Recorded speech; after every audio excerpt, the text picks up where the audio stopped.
So 280E, we kind of touched on that in the beginning of the video or the interview. Why don't we, kind of explain to us what is 280E? It's also, directly related to cannabis, and what headache does that cause for the cannabis industry? I really feel for the cannabis delivery folks when it comes to 280E. When I look at cultivators, I don't feel as bad. So what is 280E? 280E is a section of the IRS code.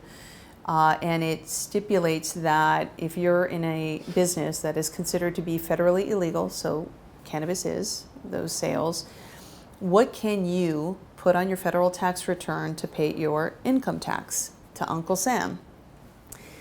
You can deduct your cost of goods sold. So what is cost of goods sold to a cultivator?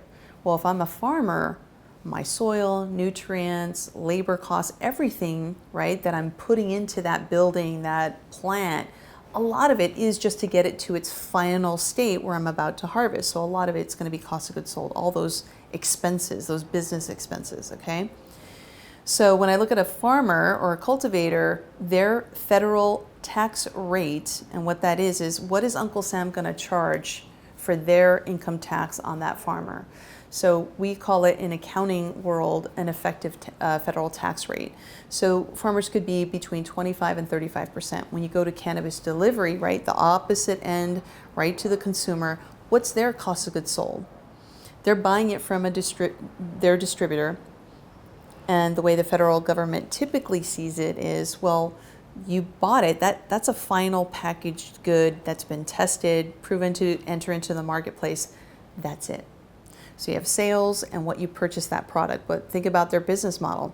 They've got drivers, they've got advertising costs, they've got insurance costs, a lot of other costs associated with running their business that the federal government just says, I'm sorry, we understand that's part of your business, but it's not part of the cost of goods sold. Therefore, cannabis delivery companies have the worst end of that federal effective tax rate. Their tax rate is between 45%, 65%, and you look at the farmer, and he's between 25 and 35, right? It's a very disproportionate, they're just completely disadvantaged when it comes to the taxes.